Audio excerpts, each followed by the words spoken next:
Breaking news చూస్తున్నారు. జపాన్లో భారీ భూకంపం సంభవించింది. భూకంప తీవ్రత 7.4గా నమోదైంది. భయంతో ఇళ్ల నుంచి బయటకు పరుగులు తీశారు జనం.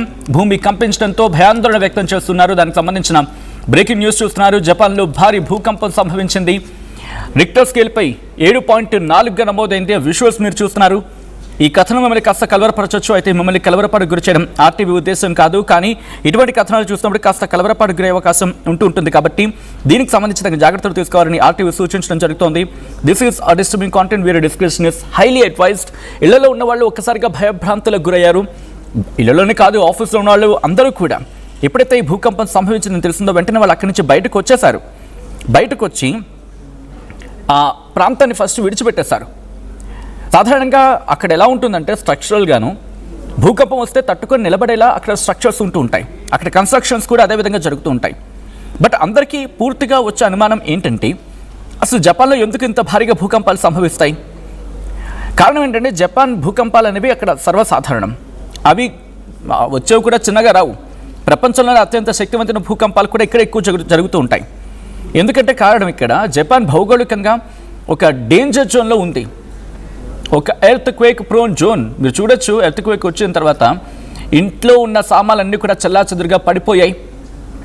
సాధారణంగా అలాంటి ఎర్త్ క్వేక్ని మనం చూస్తే కనుక తట్టుకోలేం.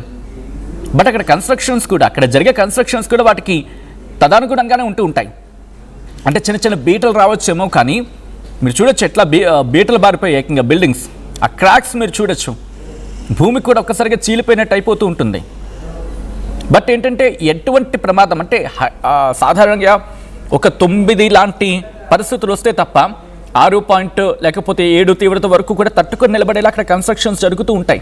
మీరు చూస్తే ఇంట్లో ఉన్న వస్తువులు, అక్కడ ఉన్న బుక్లు, ర్యాక్స్, దాంతో ఇంటి పైకప్పులు, అక్కడ అద్దాలు ధ్వంసం అయిపోవడం, పూర్తిగా ఒక వైబ్రేషన్, ఆ ప్రకంపనలు చూస్తే కనుక తట్టుకోలేరు.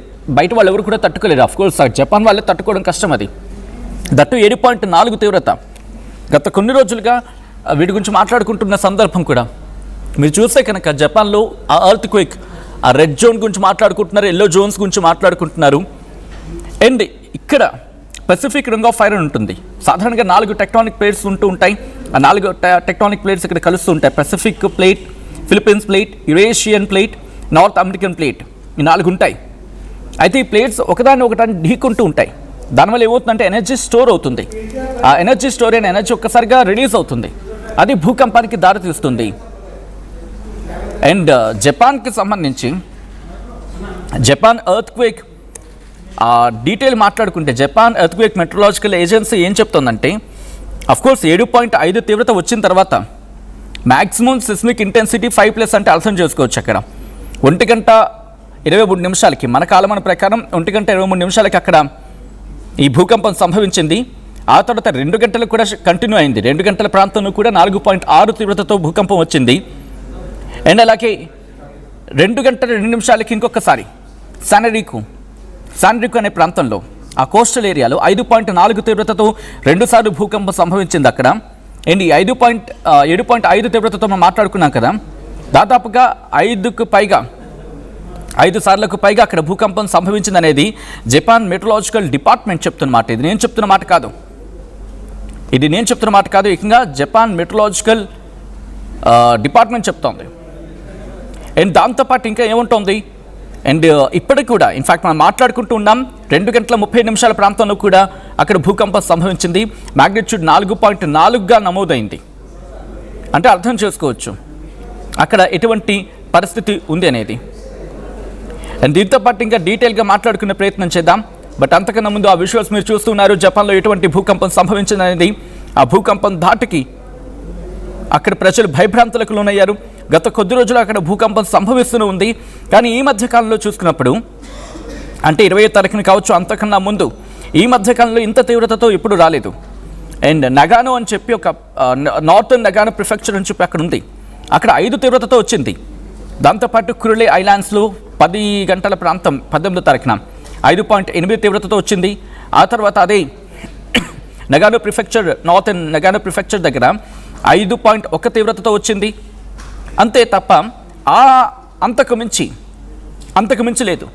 సో ఇప్పుడు సునామీ హెచ్చరికలు కూడా జారీ చేయడం జరిగింది. ఎప్పుడైతే 7.5 తీవ్రతతో భూకంపం సంభవించిందో సునామీ హెచ్చరికలు కూడా జారీ చేసింది అక్కడ ప్రభుత్వం. ప్రజల్ని అప్రమత్తం చేసింది. ఎక్కడైనా ఆ అలల తాకిడి ఉంటే, తీవ్రంగా ఉంటే కనుక వెంటనే సురక్షిత ప్రాంతాలకు వెళ్ళిపోవాలి. ఎందుకంటే కోస్టల్ ఏరియాస్లో సంభవిస్తున్న క్రమంలో ఏమవుతుందంటే ఒక్కసారిగా అక్కడ ప్రెషర్ రిలీజ్ అవుతుంది. రిలీజ్ అయిన తర్వాత ఆ ప్రెషర్కి వేవ్స్ అనేవి ముందుకు వెళ్ళిపోతాయి. ఆ ముందుకు వెళ్ళే క్రమంలో కాస్త సముద్రం ముందుకు వస్తూ ఉంటుంది. అండ్ ఈ అలలు కూడా వెనక్కి వెళ్తూ ఉంటాయి కదా, ఆ రాపిడి ఉంటుంది. కాబట్టి ఆ సిచ్యువేషన్ కాస్త కంట్రోల్ అయ్యేంత వరకు కూడా ఆఫ్టర్ షాక్స్ అంటూ ఉంటారు.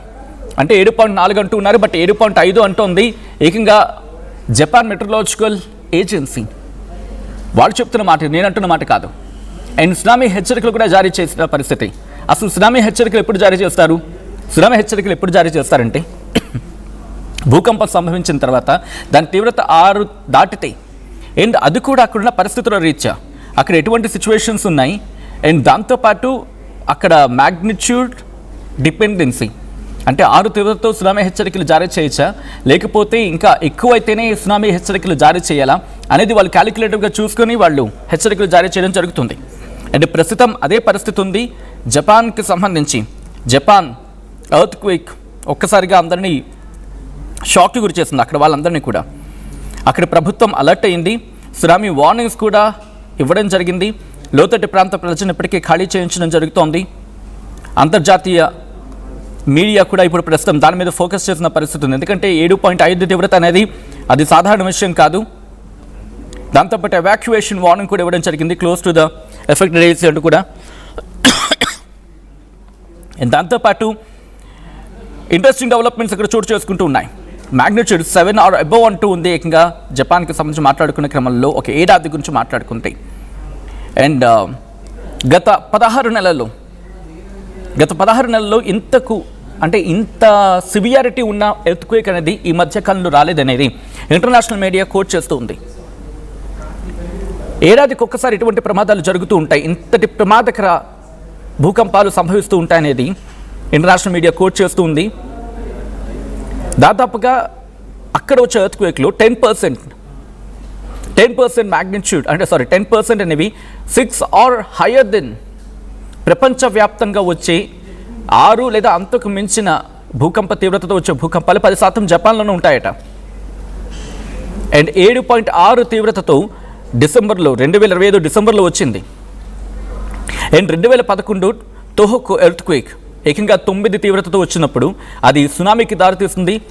ఏకంగా 18,000 మంది, ఇది నేను చెప్తున్న మాట కాదు, అంతర్జాతీయ మీడియా సంస్థలు చెప్తున్న మాట, 18,000 మంది మరణించారు. 2011 తోహోకు ఎర్త్క్వేక్ 9 మ్యాగ్నిట్యూడ్తో వచ్చినప్పుడు అది సునామీకి దారితీస్తుంది. ఏకంగా 18,000 మంది మరణించారు. ఎలాంటి ఒక న్యూక్లియర్ మెల్ట్ డౌన్ అంటూ ఉంటాం కదా ఫుకుషిమా ప్రిఫెక్చర్ గురించి మాట్లాడుకున్న సందర్భంలో. సో దాంతోపాటు సునామీ వార్నింగ్స్ని ఇవ్వడం జరిగింది జపాన్ ప్రభుత్వం సునామీ వార్నింగ్స్ని ఇప్పటికీ ఇచ్చింది, అడ్వైజరీస్ని జారీ చేసింది. లోతట్టు ప్రాంత ప్రజలు ఆ ప్రాంతాన్ని ఖాళీ చేయాలంటూ చెప్పుకొచ్చింది. అండ్ అలాగే 2011లో వచ్చిన సునామీ గురించి మాట్లాడుకుంటే ఇంకా 30 సెంటీమీటర్లు ప్రమాదకరమైన పరిస్థితి, అలల తీవ్రత 35 సెంటీమీటర్లకు పైగా అలలు ఎగిసిపడ్డాయి అప్పుడు. అండ్ ఇప్పుడు కూడా 7.5 తీవ్రతతో భూకంపం సంభవించిందనేది అక్కడి ప్రభుత్వం చెబుతున్న మాట. అండ్ సునామీ గురించి మాట్లాడుకున్న సందర్భంలో ఆ ఫస్ట్ వేవ్ అథారిటీస్ వార్న్ చేయడం జరుగుతోంది. బిగ్గర్ సునామీ వచ్చే అవకాశం ఉంది ఫస్ట్ వేవ్లో అని చెప్పి. జపాన్స్ మెట్రలాజికల్ ఏజెన్సీ ఏం చెప్తుందంటే ఒక బిగ్గర్ సునామీ ఫస్ట్ వేవ్ వచ్చే అవకాశం ఉంది, అటాక్ చేసే అవకాశం ఉంది అని చెప్పి. ఏ ప్రాంతాల్లో హొకైదో, ఇవాతే ఈ ప్రిఫెక్చర్స్ గురించి మాట్లాడుకున్న సందర్భంలో ఈ ప్రాంతాలకు ఇప్పటికీ వాళ్ళు వార్నింగ్స్ని జారీ చేయడం జరిగింది. అక్కడ లోతట్టు ప్రాంత ప్రజలు సురక్షిత ప్రాంతాలకు వెళ్ళిపోవాలని చెప్పి ప్రభుత్వం డైరెక్షన్స్ ఇచ్చింది. జపాన్ అథారిటీస్ ఇప్పటికే అడ్వైస్ చేయడం జరుగుతోంది. మట్టి పొరలు విరిగిపడే అవకాశం ఉంది, కొండచర్యలు విరిగిపడే అవకాశం ఉంది. అండ్ తర్వాత కూడా ఈ వీక్లో మరిన్ని భూకంపాలు సంభవించే అవకాశం ఉందని చెప్పి జపాన్ అథారిటీస్ ఇప్పటికే అడ్వైస్ చేయడం జరుగుతోంది. Japan metrological agency official warning ఇచ్చారు. ఎందుకంటే ఈ కొండ ప్రాంతాల్లో ఉండేవాళ్ళు కావచ్చు, లేకపోతే ఆ ఎత్తైన ప్రాంతాల్లో ఉండేవాళ్ళు వెంటనే మీరు అక్కడి నుంచి ఖాళీ చేసేసేయండి. ఏ క్షణానైనా కొండ చర్యలు విరిగిపడవచ్చు, మట్టి పొరలు విరిగిపడే అవకాశం ఉంటుంది. కాబట్టి ఆయా ప్రాంతాలని ఖాళీ చేయండి అని చెప్పి ఇప్పటికీ వాళ్ళు వార్నింగ్ ఇచ్చిన పరిస్థితి ఉంది. అయితే ఇంతవరకు కూడా ఎటువంటి అబ్నార్మాలిటీస్ కనిపించట్లేదు. న్యూక్లియర్ ప్లాంట్స్కి ఏమైనా డ్యామేజ్ జరిగిందా? ఫుకుషిమాకు సంబంధించి అక్కడ దైచిన్ ఉంటుంది. ఆ న్యూక్లియర్ ప్లాంట్స్ చాలా దూరంలో ఉన్నాయి. బట్ కాస్త ఇబ్బందికర వాతావరణం ఏమీ లేదనేది వినిపించే మాట. న్యూక్లియర్ ప్లాంట్ ఫుకుషిమా దైచిలో ఉంటుంది. దానికి ఏమైనా దెబ్బ తగిలిందా, లేకపోతే దానికి ఏమైనా ఇబ్బంది కలిగిందా? ప్రస్తుతం దీని గురించి కూడా అధికారులు వాకప్ చేస్తూ ఉన్నారు వాళ్ళు. అయితే ఇంతవరకు ఎటువంటి అబ్నార్మాలిటీస్ కనిపించలేదు అనేది వినిపించే మాట. And Japanese news agencies quote చేస్తూ ఉన్నాయి ఈ అంశానికి సంబంధించి. And Fukushima Daini nuclear power plant అది. ఇంతవరకు ఎటువంటి అబ్నార్మాలిటీస్ లేవు అని చెప్పి అక్కడి న్యూస్ ఏజెన్సీ కోట్ చేసిన తర్వాత కాస్త ఊపిరి పీల్చుకుంటున్న క్రమం. అయితే ఫస్ట్ సునామీ వేవ్ అది జపాన్స్ ఈస్టర్న్ కోస్ట్ని తాకిందనేది లోకల్ మీడియా కోట్ చేస్తుంది. మరి ముఖ్యంగా ఇవాతి ప్రిఫెక్చర్కి సంబంధించి ఏకంగా 40 సెంటీమీటర్ల మియాకో పోర్ట్లో 40 సెంటీమీటర్లు మియాకో పోర్ట్లో 40 సెంటీమీటర్ల ఎత్తుతో అలలు వస్తున్నాయనేది వినిపిస్తున్నమాట. సో అక్కడ కాస్త ప్రమాదం ఉంది అనేది జపాన్ మెట్రలాజికల్ ఏజెన్సీ ఫోర్కాస్ట్ చేస్తుంది. సునామీ వేవ్ ఏకంగా 10 అడుగుల వరకు వచ్చే అవకాశం ఉంది పెసిఫిక్ కోస్ట్. హోకైడో ఇవాతే ఈ ప్రిఫెక్చర్కి సంబంధించి మాట్లాడుకునే క్రమంలో ఇప్పటికీ మియాకో పోర్టులో 40 సెంటీమీటర్లు ఒక వేవ్ రికార్డ్ అయ్యిందనేది వినిపిస్తున్నమాట. స్థానిక మీడియా కథనాన్ని కోట్ చేసి అంతర్జాతీయ మీడియా చెప్తోంది. Tsunami observed near coast of Aomori అనేది వినిపించమాట. అంటే దాదాపుగా సునామీ ఒక ప్రాంతానికి సంబంధించి అమోరికి సంబంధించి 50 కిలోమీటర్ల దూరంలో సునామీ గుర్తించారు. Northern part of Japan main land అది.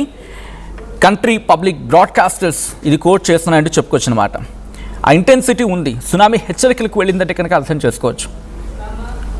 ఈ కథనం మిమ్మల్ని కాస్త కలవరపరచచ్చు. అయితే మిమ్మల్ని కలవరపడి గురి చేయడం ఆర్టీవీ ఉద్దేశం కాదు. కానీ ఇటువంటి కథనాలు చూసినప్పుడు కాస్త కలవరపడి గురి అవకాశం ఉంటుంది. కాబట్టి దీనికి సంబంధించి తగిన జాగ్రత్తలు తీసుకోవాలని ఆర్టీవీ సూచించడం జరుగుతుంది. This is disturbing content. Video description is highly advised.